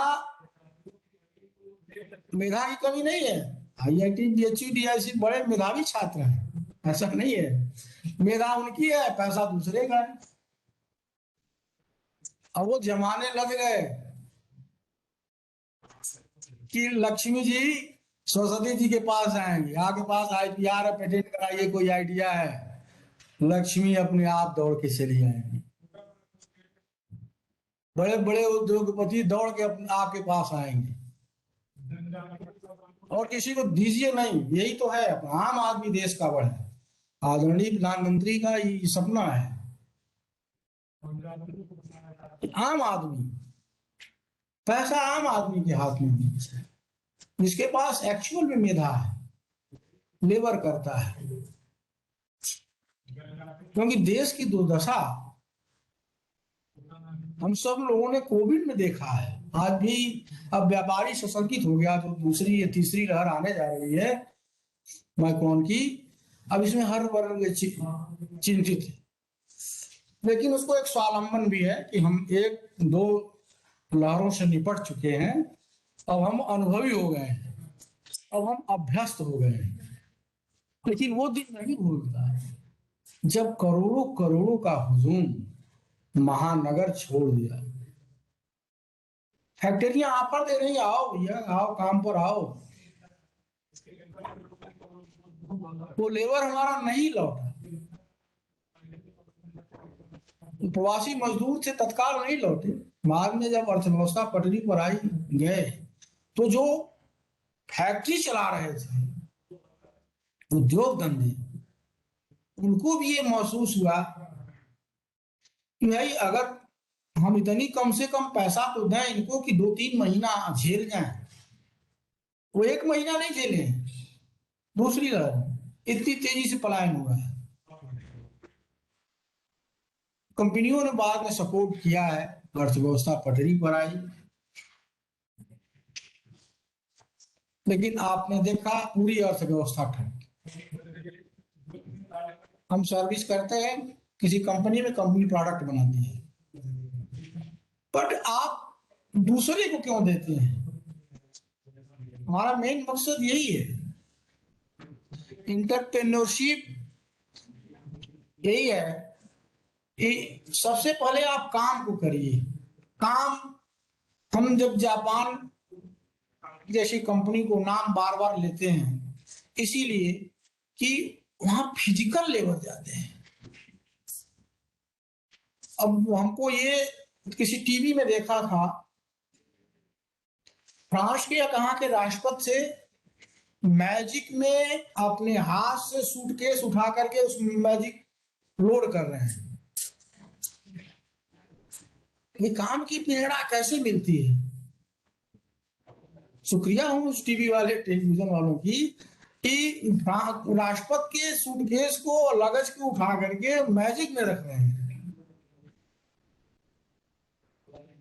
ये हमारे शिक्षित वर्ग को, खास करके जो बच्चे हमारे एमटेक बीटेक के हैं, MIC DIC के हैं, आपको नकल करनी चाहिए। काम नहीं करेंगे तो इनोवेशन होगा ही नहीं। इनोवेशन तो कोई लॉजिक है नहीं, इनोवेशन कोई कोर्स तो है नहीं कि हम पढ़ करके जान जाएंगे। इनोवेशन तो आपको काम करना पड़ेगा। जिस प्रोडक्ट को जहां आप काम कर रहे हैं, कहीं भी काम कर रहे हैं, जो भी चैलेंज आते हैं, चैलेंज को हम कैसे इनोवेटिव तरीके से दें। बार बार इनोवेशन वर्ड आता है। जो बच्चे नए हैं, थोड़ा इनोवेशन के विषय में जान लें। डीआईसी हमारा बहुत बड़ा केंद्र है।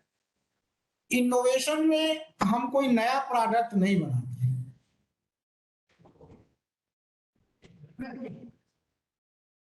इनोवेशन में हम कोई नया प्रोडक्ट नहीं बनाते हैं।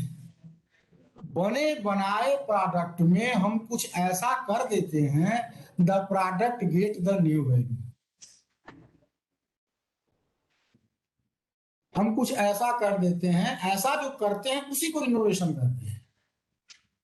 प्रोडक्ट की वैल्यू चेंज हो गई, प्रोडक्ट ही बदल गया,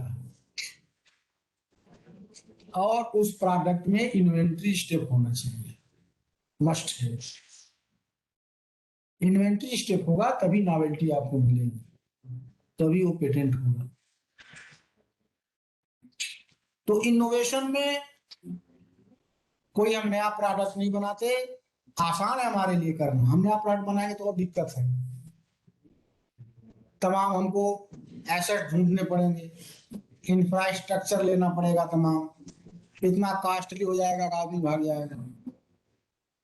इसलिए बने बनाए प्रोडक्ट में, जो प्रायर आर्ट का हमारा प्रोडक्ट है, उसमें काम करिए पहले, और काम के साथ साथ आपको कमियां तो जरूर नजर आएंगी,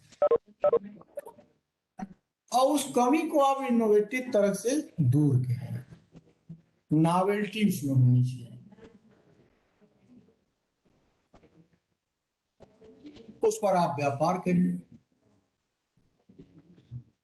व्यापार मस्ट है। इसलिए कि जो सर्विस सेक्टर है, आप देख रहे हैं गवर्नमेंट बहुत से सरकारी संस्थानों में धीरे धीरे कमियां कर रही है मैन पावर में,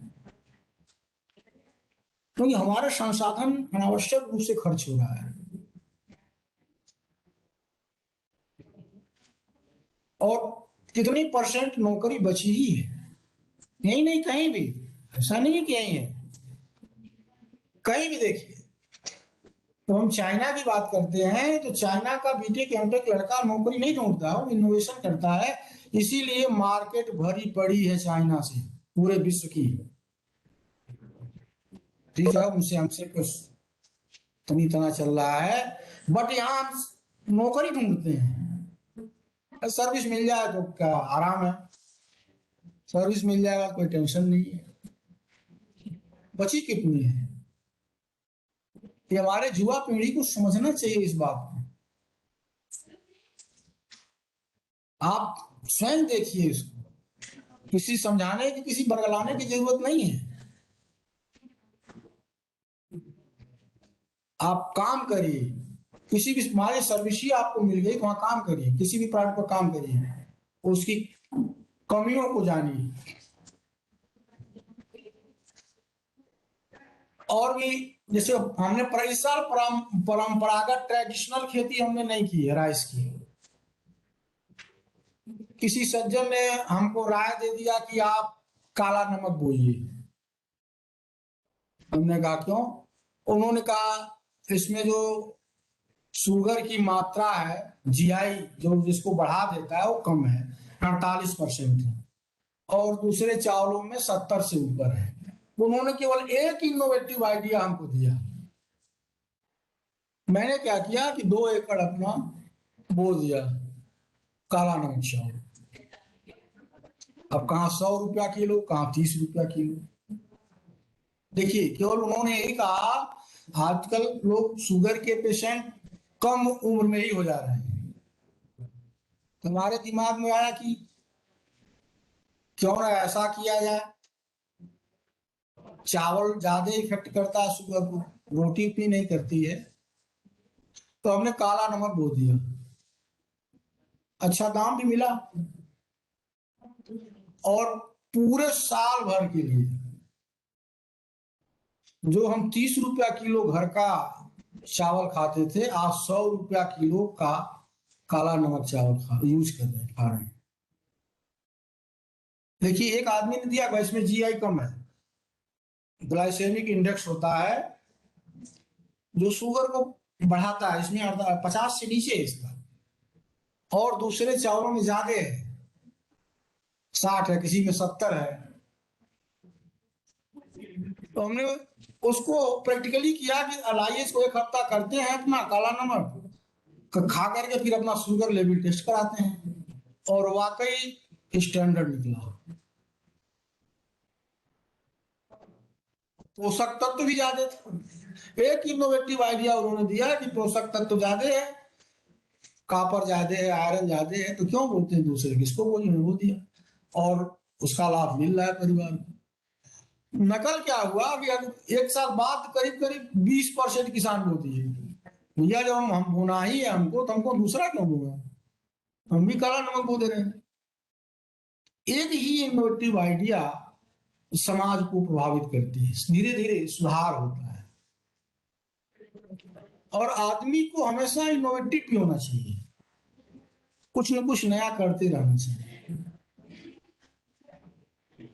आदि अरोड़ा जी 8 साढ़े 8 बजते बजते सुप्रभात करके मेरे पास आ जाता है, नहीं इतने बड़े प्रोफेसर होके हमारे पास आता है, इस ये बात को साबित करता है, मैं पूरे आदम बीएचयू से कहना चाहता हूं, ये इस बात को साबित करना चाहता है कि वो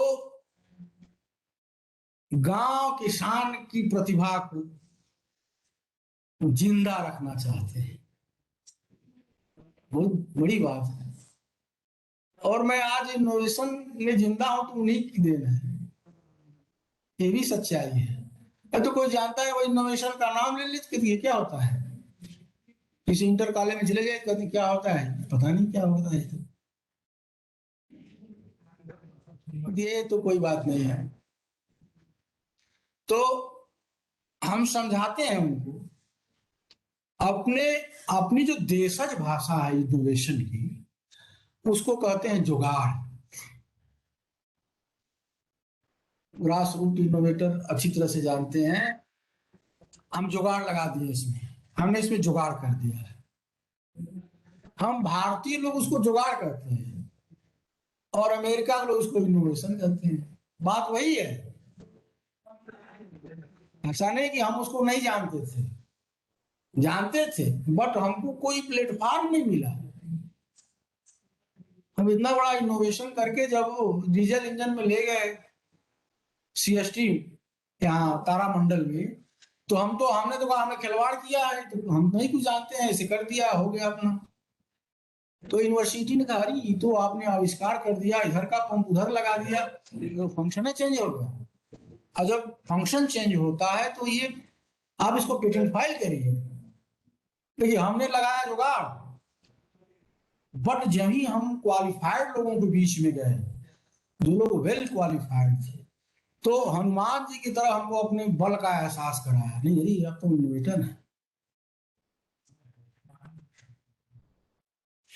इसीलिए सर क्या हो गया, करी इतना बड़ा आविष्कार करके आप इसीलिए घूम रहे हैं। हमने कहा सर जुगाड़ लगा दिया, इधर का उधर कर दिया।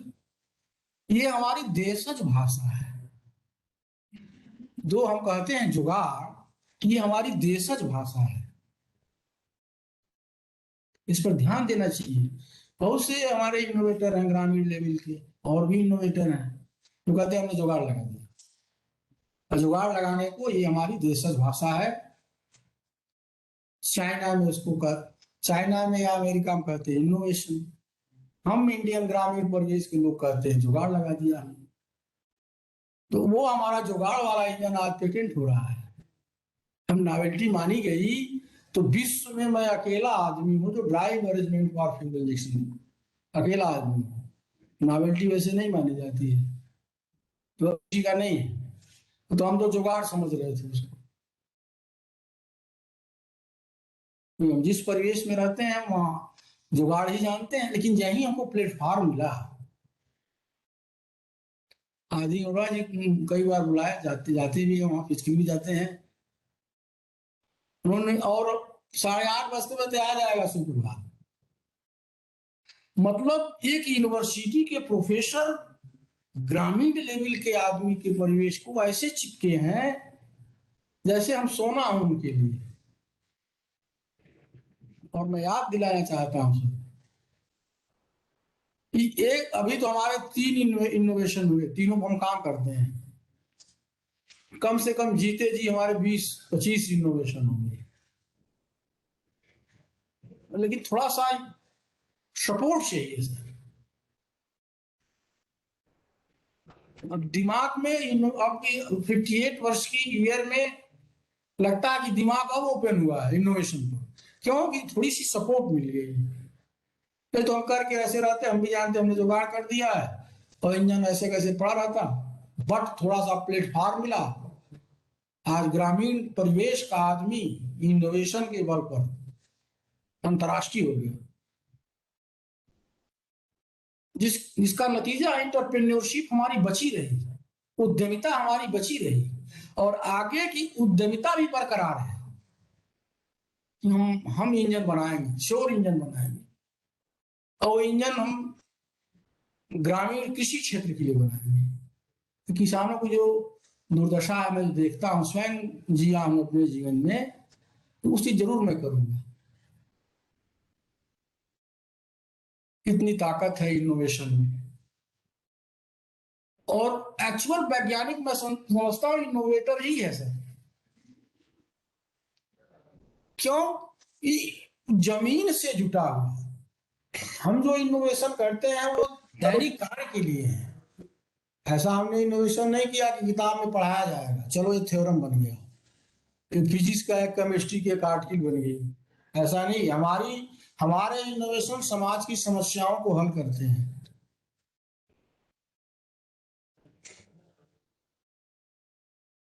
इसलिए मैं अपने इनोवेटर को बहुत भाग्यशाली समझता हूँ।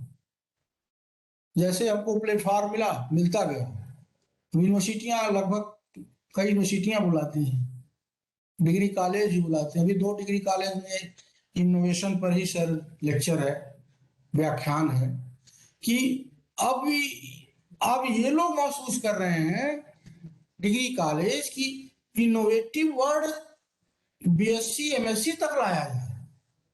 डीआईसी तो हमारा धुरी है, लेकिन आपका नकल कैसे इतना तेजी से फैल रहा है। मेरे लेक्चर के बाद मेरे इधर गोरखपुर में उस जैसे क्रांति आ गई इनोवेशन के प्रति। और जब मैं सर पंप लगाया, जब ये इंजन बेकार हो रहा था तो लोगों ने कहा अरे ये तो चाइना को ही मात देने वाले इस गोरखपुर में पड़े हुए हैं। मुझे भी खुशी हुई। अच्छा, मैंने कंपनी को भी चैलेंज कर दिया, मत दीजिए पंप, हम बना लेंगे अपना पंप, और कबाड़ से बनाएंगे कबाड़। और वह बनाया, मैंने चल भी रहा। तो तीसरा सर हमने प्रोडक्ट आपको व्हाट्सएप किया है, अब उसको पेटेंट फाइल हमने नहीं किया, इसलिए बहुत सी चीजों को उसमें अटैच नहीं किया है, उसको पर्दे के पीछे ही रखा है। नकल कोई कर लेगा तो फिर वही आईपीआर वाली कहानी हो जाएगी, हम धाराशाही हो जाएंगे। इसको ध्यान रखा है। और ये सब चीज परिपक्वता सर आप ही ने बनाया है, कुछ यूनिवर्सिटियों ने बनाया, और आपका सहयोग बहुत साल भर से रहता है। और जो कुंद पड़ा रहता है ड्रन दिमाग, उसको आपसे सुबह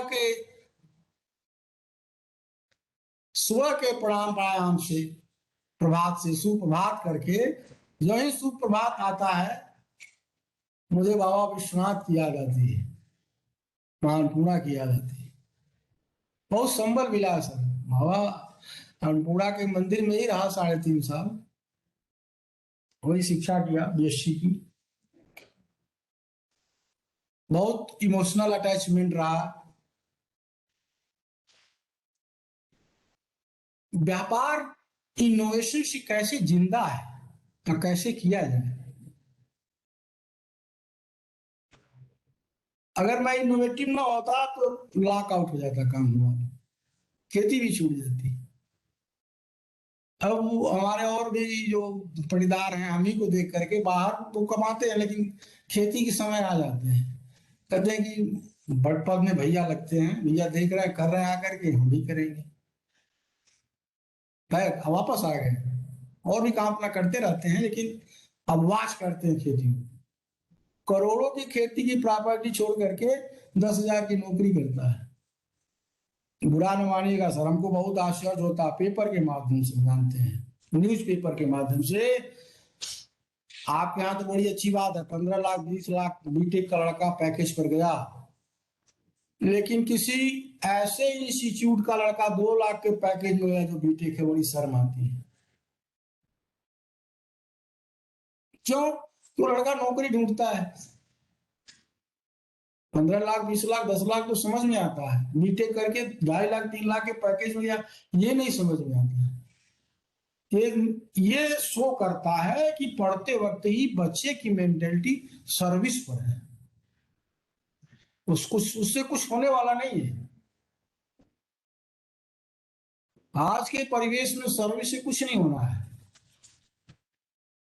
बड़ी अच्छी सर्विस है तो ठीक है, 10-20 हजार की सर्विस है तो कोई मतलब नहीं रखता उसको। इसीलिए उद्यमी बनिए, और उद्यम 1-2 दिन में नहीं होता है, धीरे धीरे शुरू करिए। शुरू करें कि उसमें इनोवेटिव तरीके से उसको आगे बढ़ाइए, कैसे हम नया करें उसमें आप अपना अवसर ढूंढिए, जैसे हमने ढूंढा है। मेरी पूरी जिंदगी इनोवेटिव तरीके से और व्यापार में, इंटरप्रेन्योरशिप में खत्म हो गई। हमारे पास बीटेक करके लड़के आते, सर काम सिखा दीजिए, कहते हैं तुम रिंच ढोगे, रिंच पिलास, कहते हैं सर क्या नहीं करेंगे, पापा कहते हैं जाओ करो, बीटेक करके क्या करेंगे। तो जो लड़के शिक्षित हमारे पास आए, वाकई में उनको अपने बच्चे की तरह सिखाया। तो जो चीज वो 4 वर्षों में नहीं जानते, मैं उनको 4 महीने में सिखाया। आज भी वो कमा खा रहे हैं दिल्ली में जाकर के, आते हैं बड़े प्रेम से मिलते हैं। कुछ लड़के ITI किया है, उनको भी काम सिखाया, वो टाटा में है।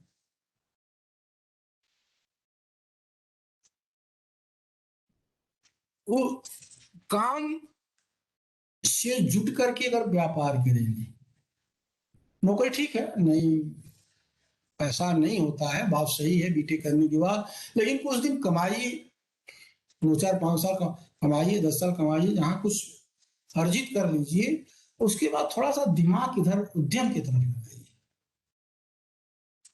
अब टेक्निकल आदमी से काफी उम्मीद की जाती है।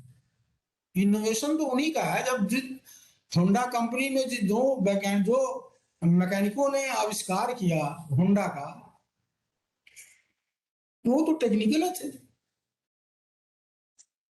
2 टेक्निकल आदमी ने, 2 ही आदमी के, नाम तो होंडा कंपनी का होगा, किया तो वहां के इंजीनियरों ने किया होगा, इनोवेटिव लोगों ने किया होगा, और 2 आदमी ने मारा पूरी अर्थव्यवस्था को, बाइक के क्षेत्र में ध्वस्त कर दिया। आप खुद गणना करिए, पहले बहुत बाइक बिकी होगा, तो आ गया, अलग हो गया। जो स्विफ्ट डिजायर गाड़ी आती है, सुजुकी की है, होंडा की कंपनी है, और इनके इनके यहाँ इनोवेशन होते रहते हैं कंपनियों में। और ये कंपनियां क्या करती हैं कि अगर ग्लोबल पेटेंट है या आपका अपना इंडियन है, तो अपनी इनके आदमी है कि जो ही हम पेटेंट फाइल करेंगे, पब्लिश होगा, तो ही तो पब्लिक डोमेन में चला जाता है, और ये डराने के लिए बैठे रहते हैं। इसीलिए 80 से 85% पेटेंट फाइल हमारे रिजेक्ट हो जाते हैं। उनका इनोवेशन तो बहुत तगड़ा उनका है, बट डरने की कोई जरूरत नहीं, आए होते रहे इनोवेशन। हमने कहा चाइना के पंप नहीं दिया हमको, हमने कहा ठीक है, कबाड़ नहीं होगा आपका जनरेटर 5 लाख का 10 लाख। हमने इनोवेशन के बल पर इतनी 5 लाख या 10 लाख की पूंजी को खड़ा कर दिया, वो जनरेटर जिंदा है, चल रहा है। उन्होंने नहीं दिया, मैं दूसरे तरीके से बना दिया। अब वो समझ रहा, अभी इनोवेशन के अर्थ को भली बात समझ रहा है। इंडिया का इनोवेशन अब खड़ा हो गया है। अभी इतना तगड़ा नहीं हुआ, जागरूकता में भी अभी थोड़ी कमी है। जिस दिन हमारा स्थान 30 के नीचे आएगा इनोवेशन में, ज्यादा लोग इनोवेटिव होंगे, उस दिन हम कंपैरिजन करेंगे, चाइना हो चाहे जापान हो, इसराइल। इसराइल कितना छोटा सा देश है, मेरे ख्याल से वहां करोड़ों की आबादी नहीं है, लेकिन इनोवेशन में उसका मेरे ख्याल से छठवां सातवां स्थान है। तो कितनी अजीब बात है, क्या आश्चर्य लगता है कि जिसकी आबादी करोड़ों में भी नहीं है, 70-80 लाख के आसपास होगी, नीचे ही है 1 करोड़ की, जो भी हो। और इनोवेशन में भारत से बहुत आगे है। ऐसा नहीं कि हमारे यहाँ मेधा नहीं है, वहां मेधा, ऐसा नहीं, मेधा हमारे यहाँ भी है, उससे अच्छी मेधा है। इंटेलेक्चुअल प्रॉपर्टी यहाँ और अच्छी है। थोड़ा सा हमारे यहाँ इंफ्रास्ट्रक्चर की कमी है, जिसको देश के नागरिक को जानना चाहिए इसको।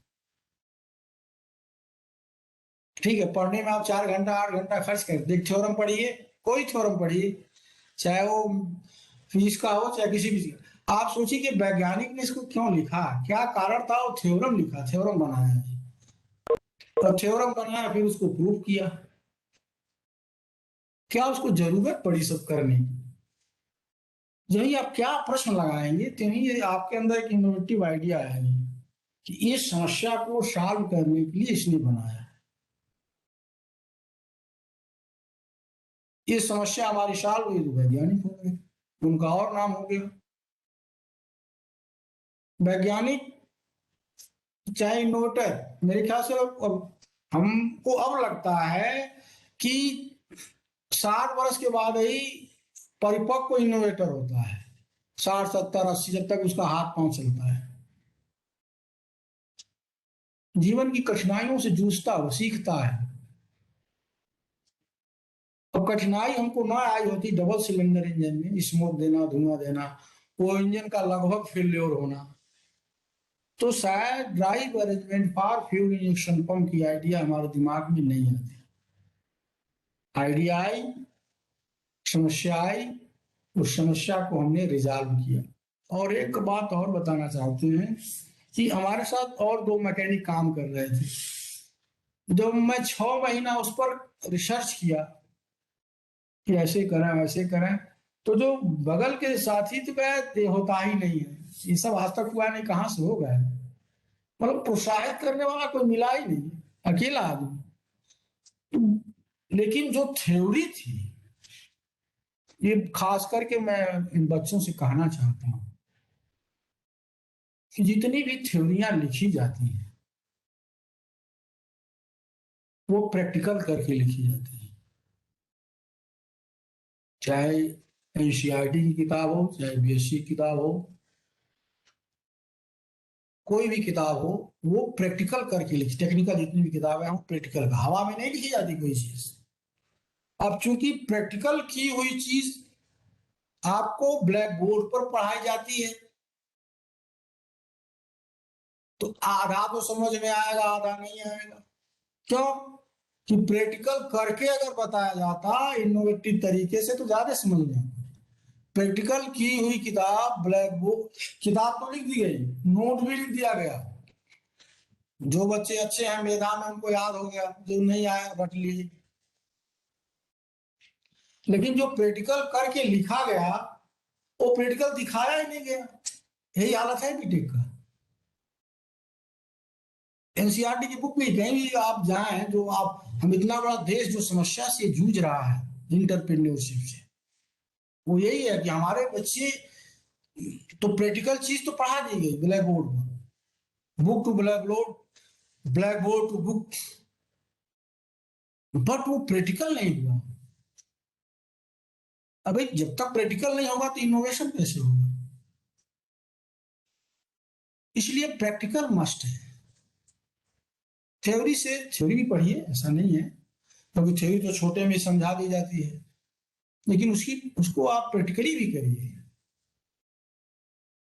तो आपने देखा जब हमने drive arrangement for fuel injection pump बनाया तो उसको थ्योरेटिकली प्रूफ करना था, क्योंकि किया तो मैं ही था, तो थ्योरी लिखने में कोई दिक्कत नहीं आई। वो थ्योरी मेरे ख्याल से 12-13 पन्ने की है, जो पेटेंट फाइल है। केवल हमने ड्राइव ड्राइव को चेंज किया, आविष्कार हो गया, और उसको हमको प्रूफ करना है थ्योरेटिकली, क्योंकि वहां पेटेंट ऑफिस में तो थ्योरी जाएगी, पेटेंट ऑफिस में थ्योरी जाएगी, हमारा इंजन उठ के थोड़ी जाएगा वहां। अगर उनको हम थ्योरेटिकली साबित कर ले गए कि इसमें इनोवेशन, इसमें नॉवेल्टी है, तो एक्सेप्ट कर लेंगे। तो उसके बाद हमने थ्योरी लिखा वहां, और थ्योरी देखा है, एक पेटेंट एजेंट थे, उनकी मदद से लिखी गई, ज्यादातर बात हमारी ही थी। जो ही हमने पेटेंट फाइल किया, नॉवेल्टी आई, इतना इतना फोन आया बाहर से कनाडा से, यूएसए से मेल आती थी मेरे पास, सर हमको अपना एग्जामिनर बनाइए, हम आपके पेटेंट एजेंट रहेंगे। हमने कहा क्या बात है भाई, तो कहा इसमें नॉवेल्टी मान ली गई है, पेटेंट हो ही जाना है। यही नॉवेल्टी मानी गई, मैं ग्लोबल हो गया।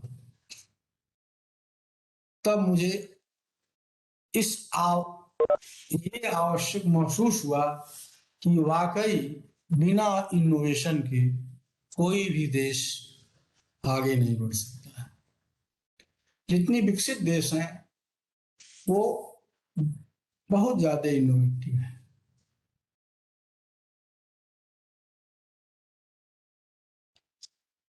ये थोड़ा सा संजोग कहिए या दुर्भाग्य कहिए कि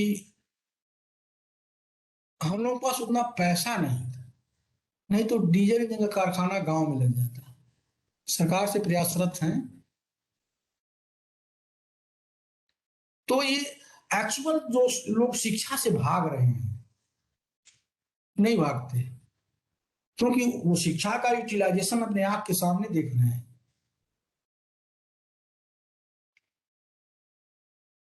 क्या गवर्नमेंट पॉलिटेक्निक से डिप्लोमा करने के बाद हमने भी हाथ पांव मारा सर्विस के लिए, सर्विस भी किया, छोड़ दिया, नहीं लगा। फिर मैं, चूंकि मैकेनिकल से था तो काम रुचि थी, मैकेनिकल काम में ही, मैकेनिकल काम हाथ से किया। हाथ से करने के बाद सीख मिलती है। रशियन इंजीनियरों को हमने देखा है कोल इंडिया में, हाथ से काम करते हैं, वो फ्लाईविल उठा लेते हैं जहां लीवर नहीं उठा सकता है, तो सीख मिलती है। इनोवेशन वहां से भी मिलता है कि इंजीनियर, रशियन इंजीनियर हाथ से काम करता है।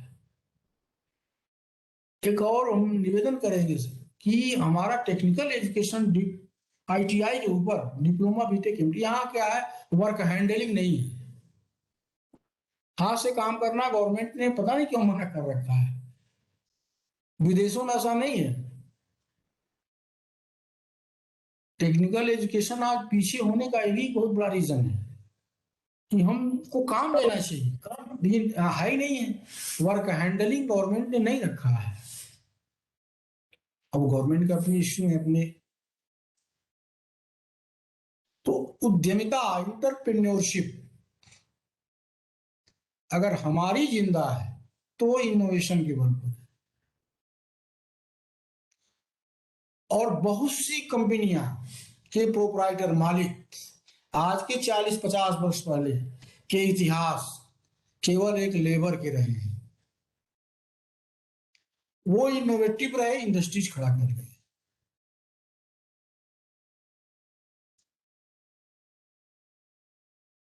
और बहुत बड़ा रोल है आज की जो अर्थव्यवस्था है मेरे समझ से, इंटरप्रेन्योरशिप, उद्यमिता। उद्यम ही एक ऐसा साधन है, एक ऐसा रोजी रोटी है कि हम अपनी पीढ़ियों को जिंदा रख सकते हैं। सर्विस में वो दम नहीं रहा, तो सर्विस में कौन सा इनोवेशन करेंगे? 8 घंटा ड्यूटी करेंगे, 6 घंटा घर आ जाएंगे, थक जाएंगे। इनोवेशन के उतने चांस नहीं बनते हैं। या तो आप रिसर्च करें, रिसर्च में बहुत ज्यादा पैसे की जरूरत है, सरकार संसाधन मुहैया कराती है। इनोवेशन में ऐसा नहीं है। रिसर्च को बल्कि सरकार उतनी बढ़ावा नहीं दे रही जितना इनोवेशन को दे रही है। रिसर्च में तो एक कमरा होगा, संसाधन होंगे, फंडिंग होगी, दुनिया भर के ताम झाम होंगे, फिर गवर्नमेंट उसको पैसा देगी, आदमी रिसर्च करे। लेकिन इनोवेशन में ऐसा नहीं है। इनोवेशन तो हमको बने बनाए प्रोडक्ट पर ही कुछ ऐसा कर देना है जिससे product get the new value, और उस न्यू वैल्यू पर हमको बिजनेस करना है। और वो बिजनेस हमारा अंतर्राष्ट्रीय हो, इसीलिए पेटेंट फाइल करते हैं। बिजनेस हमारा अंतर्राष्ट्रीय होना चाहिए। ठीक है, हमने अगर इंडिया में ही पेटेंट किया तो इंडिया में ही हो, बट ऐसा होना चाहिए कि वो पेटेंट हो जाए। कोशिश ये होना चाहिए कि हमारा इनोवेशन पेटेंट हो जाए। और काफी समय लिया, बहुत बहुत सर धन्यवाद।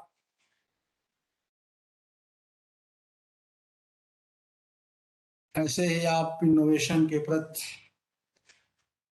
लेक्चर को, वर्कशॉप को ऑर्गेनाइज कराते रहे। आवाज जा रही सर? हेलो? जी जी जी, आ रही आ रही आ रही। आ रही है? जी जी। ठीक, तो बहुत बहुत धन्यवाद सर। करीब 1.5 घंटे का समय है। आपको भी बहुत बहुत धन्यवाद दुबे जी। और आपने बड़ी मोटिवेशनल बातें की और अपने अनुभव के आधार पे, लंबे अनुभव के आधार पे बताया कि प्रैक्टिकल रूप में चीजें कैसे वायबल होती हैं और जन जी सामान्य भी कैसे इनोवेशन के क्षेत्र में सरकार की सहायता से और सहायता और उनके मेंटरशिप से ही अपने आसपास के माहौल से कैसे एक इनोवेशन के क्षेत्र में बढ़ सकता है, इसकी आप जीती जागती मिसाल है। आपका बहुत बहुत स्वागत, बहुत बहुत धन्यवाद। मैं सभी पार्टिसिपेंट्स का भी बहुत बहुत धन्यवाद करना चाहूंगा। और मैंने एक सभी पार्टिसिपेंट्स को बताना चाहूंगा कि ग्रुप में एक मैसेज डाला है जो अपकमिंग लेक्चर सीरीज के बारे में टिल 30 अप्रैल, तो मैक्सिमम लोग उसमें रजिस्ट्रेशन करा लें, उसके बाद उनको इन्फॉर्मेशन ऑटोमेटिकली मिलती रहेगी। आप सभी को बहुत बहुत धन्यवाद। बहुत बहुत धन्यवाद सर आपको।